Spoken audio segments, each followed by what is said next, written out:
All right, y'all. To get us ready for the girls' basketball season, we hooked up with Rise Up Sports Media. We have the editor-in-chief, Miss Tonia Witt, and her reporter, assistant. What we got here? She's a little bit of everything behind the scenes. Okay. Miss Alyx White. Now, you guys are kind of fresh on the scene. You got a lot of stuff going on. We checked out your basketball preview. Man, hey, impressive preview. Y'all hit all the regions, top players, Miss Basketball and everything. Just kind of tell us what brought this about, Miss Witt. You know, just looking across the state, a lot of times we get kind of caught in our little pod, and we only know about what's going on right underneath our feet. So, Alyx has a great knowledge of things across the state. She's in that region, and so when we started Rise Up, I just wanted to be able to cover the entire state. Western Kentucky is really hard to get to. Western Kentucky is really hard to see. I was just out there this weekend, had a great time with the panorama. But there's a lot of talent across the state that kind of gets overlooked because you have people reporting in like I said, pods. And there's nothing wrong with that, but they're just some kids in underexposed areas. And so we wanted to give those athletes, the same opportunities that, some of those high exposure athletes were getting in some of those bigger locations. So we just kind of canvas and cover the state the best we can and make contacts and get information and just kind of go from there. All right, just real quick, where can they find you all? Rise Up One. That's on our Twitter. Rise Up Sports Media is Facebook and Instagram, and then www.riseupsportsmedia.com. All right, y'all. Now you talk about pods. We got our little pod. Big Things County. We affectionately call Big Things County. Is Lexington and the counties that touch Lexington. So we kind of hit on. We touched the 8th, the 10th, 11th, and the 12th. 11th being our kind of, I guess, our home pod, so to speak. So as we get ready to preview the season, we just wanted to touch base with you guys and just kind of give us an outlook on what to expect from our region, our little area this upcoming season. Well, I mean, before I'm gonna let Alyx take over here in a second, but I think you're gonna see a lot of those teams at Rupp make a big run come spring.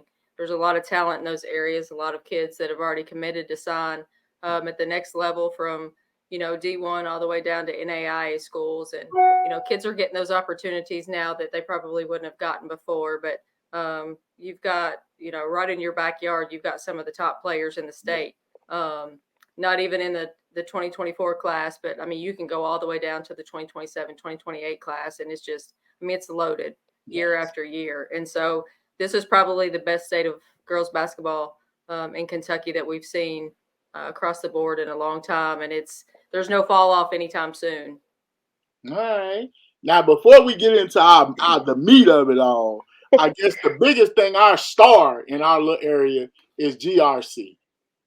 This team, outside of Sacred Heart, my Valkyries by Coach Donna, me and Coach Donna like this. That's my girl.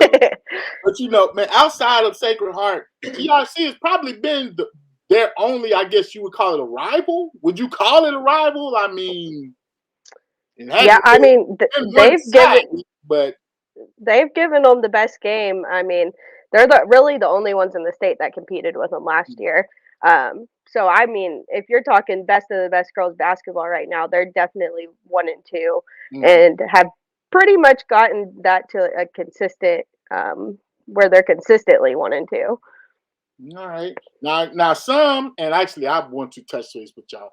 Give me your thoughts on the draw. How do you feel about that as far as the Sweet 16? I mean, outside of the draw, we may have had different outcomes, as far as GRC and Sacred Heart, maybe at least meeting in the championship game. So how do you feel about that? I mean, it's, you're going to get people on both sides of the fence for that, just like you do, NCAA.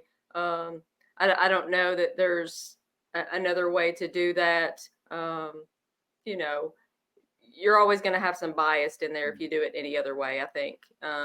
There's always going to be room for error. It's always going to be, what does this person think against what this person thinks, and they may not have the same outlook on things. And so, I think the draw is the best way just to get it out there and not have any bias from anybody or any, error per se, in a ranking system or anything like that. So, like I said, you're going to get people on both sides of the fence. I don't know that there's a end all be all way to do it that makes everybody happy, but I think that's, the most legitimate way to get, human error out of it. Yeah, I agree. I think as good as it would be if we could like do a seeding, it's just, it's impossible to be able to do that with most teams staying within their area. So they're playing the same. You could probably do it when it comes to regional tournaments a lot easier when they are facing a lot of teams within the region. But a lot of times it would be hard to seed them outside of that. And honestly, I feel like once it gets to the later rounds, up until the last few years when it's really Sacred Heart and GRC on top, I feel like it gets really competitive pretty consistently once we get, at least to that second, third round of the tournament. All right. So now I guess the next question is, can GRC dethrone the mighty Valkyries? Are you willing to put any money on that one? I think they have a good shot. I wouldn't until someone beats Sacred Heart. I can't say it. I can't say that. Oh no, you're not gonna bet. You ain't take bet them off. GRC. Yeah. Up until they get beat by someone in the state, they're a strong number one for me. But if anyone's going to, I think it will be GRC, and they have so many pieces this year. Yes. All right. I know he's got some incoming transfers that are supposedly really talented. So look for big things out of Coach Robbie and those GRC Cardinals. I'll tell you one team that I'm excited to see play this year is Cooper.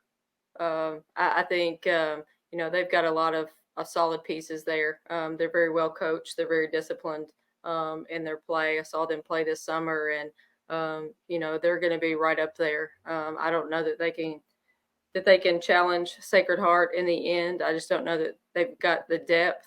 But they're definitely going to be fun to watch this year. And so, are they going to be able to go undefeated in their region? Will be something to watch for them. Now that northern region is always tough too. You got Cooper, Ryle's always been good. Oh, and player, if you want a player to watch, we have a 7th grader in the state that's a 6'5" forward. Has 3 D1 offers playing for Ryle this year. So I don't know how much she'll play at the varsity level, but I could see her even getting minutes this year at the varsity level on a loaded Ryle team. Okay. Now we've got Northern, we've got everybody else. We know what's coming out of Louisville. They're always competitive. And you say you just went out west. Who is anybody kind of catching your eye out there since you went out there? Yeah, I hosted a panorama out there this past weekend. I got another one in Montgomery County on Saturday, but Madisonville, North Hopkins, they've got a lot of nice pieces. They've got a really good core group. Most of them are coming back, and they play really well together. Young player in Riley Sword, she's really good. Can get up and down the court, can score at all 3 levels. They're fun to watch. Marshall's going to be really fun to watch this year. Bowling Green is in a rebuilding, so I'm anxious to see kind of what they put on the floor as the season progresses, and then you can't ever leave McCracken out. They lost some big time players, but they always seem to rebuild year after year.